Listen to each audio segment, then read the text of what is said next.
नमस्कार मित्रांनो, मी उदय लड पुन्हा एकदा स्वागत करतो आपल्या सर्वांचा आवडत्या यूट्यूब चॅनल माझी शेतीवर व्हिडिओ पाहणाऱ्या प्रत्येक शेतकरी मित्राचे आणि कास्तकार बांधवाचे आजच्या व्हिडिओमध्ये मनापासून खूप खूप स्वागत।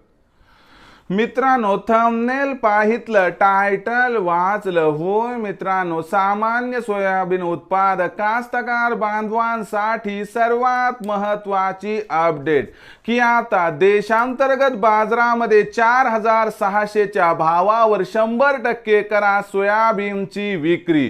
हो मित्रांनो, ही सध्याच्या कंडिशनची सर्वात महत्त्वाची अपडेट आहे की आता देशांतर्गत बाजारामध्ये 4600 च्या भावावर 100% करा सोयाबीनची विक्री, ज्यामुळे आपल्या सर्वांचा या ठिकाणी होणार 100% फायदा। पण देशांतर्गत बाजारामध्ये आता 4600 च्या भावावर का करावी सोयाबीनची विक्री, आणि जर आपण 4600 च्या भावावर सोयाबीनची विक्री केली तर आपला या ठिकाणी फायदा कसा होणार, याबद्दल अधिक माहिती जाणून घेण्यासाठी आपण सर्वांनी हा व्हिडिओ आता सुरुवातीपासून शेवटपर्यंत पाहावा। हा व्हिडिओ शेवटपर्यंत पाहत असताना जर आपल्याला मनापासून आवडला तर जरूर या व्हिडिओला या ठिकाणी एक लाईक करा। जास्तीत जास्त कास्तकार बांधवांपर्यंत हा व्हिडिओ पाठविण्यासाठी या व्हिडिओला जरूर शेअर करा। सबस्क्राइब करून जरूर नोटिफिकेशन बेलला ऑल करा, यामुळे येणारा प्रत्येक व्हिडिओ हा आपणास या ठिकाणी मिळत राहतो।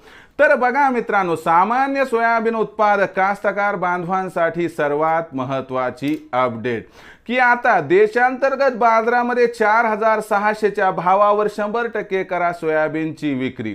होय मित्रांनो, ही सध्याच्या कंडिशनची सर्वात महत्त्वाची अपडेट आहे की आता देशांतर्गत बाजारामध्ये 4600 च्या भावावर 100% करा सोयाबीनची विक्री।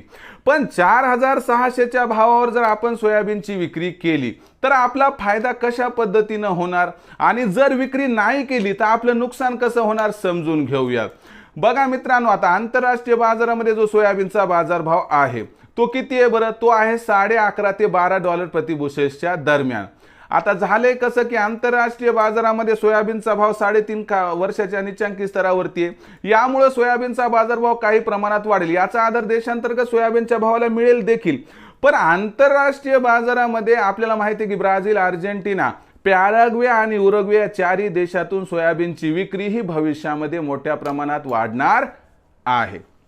यामुळे काय होणार की जागतिक सोयाबीनचा बाजारभाव भविष्यात प्रचंड तेजी दाखवणार नाही, आणि याचा परिणाम देशांतर्गत सोयाबीनच्या भावावरती कसा होणार, तर यामुळे देशांतर्गत बाजारात सोयाबीनचा भाव तर तुम्हाला माहिती वाढणार आहे, कारण त्याला आधार देशातून पण आहे, आंतरराष्ट्रीय बाजारातून प्रचंड तेजी येणार नाही। शिवाय देशामध्ये सोयाबीनची विक्री ही कमी होत चालली, याचाही फायदा मिळणार। पण एक गोष्ट लक्षात घ्या, यामुळे आपल्याला भविष्यामध्ये सोयाबीनचा भाव 4600 पार होताना दिसेल, पण वरच्या स्तरावरून सोयाबीनचा बाजारभाव टिकण्याची शक्यता नाही। आणि यामुळे मित्रांनो, तुम्हाला सांगतोय की जर तुम्ही 4600 च्या भावावर 50% सोयाबीनची विक्री केली तर आपल्या सर्वांना या ठिकाणी होणार 100% फायदा। उर्वरित 50% सोयाबीन तिथून 100-200 ची तेजी येऊ द्या, तिथं विका, कारण यामुळे फायदा होणार आहे, पण भविष्यात सोयाबीनच्या बाजारभावात प्रचंड तेजी येणार नाही, हे देखील या ठिकाणी तेवढंच खरं आहे। मग भविष्यात आता देशांतर्गत बाजारामध्ये काय राहणार सोयाबीनचा बाजारभाव, याबद्दल अधिक माहिती प्राप्त करण्यासाठी पाहत रहा आवडते यूट्यूब चॅनल माझी शेती। आवडला असणारा व्हिडिओ तात्काळ लाईक करा, सामान्य कास्तकार बांधवांपर्यंत पाठवण्यासाठी शेअर करा, सबस्क्राइब करून जरूर नोटिफिकेशन बेलला ऑल करा, यामुळे येणारा प्रत्येक व्हिडिओ हा आपणास या ठिकाणी मिळत राहतो। तर मित्रांनो, अशाच एका नवीन व्हिडिओसह मी आपला मित्र उदय लाड आपल्या सर्वांच्या आवडते यूट्यूब चॅनल माझी शेतीवर मिळत राहील। तोपर्यंत माझ्या प्रत्येक शेतकरी मित्राचे आणि कास्तकार बांधवाच्या आजच्या व्हिडिओमध्ये मनापासून खूप खूप आभार।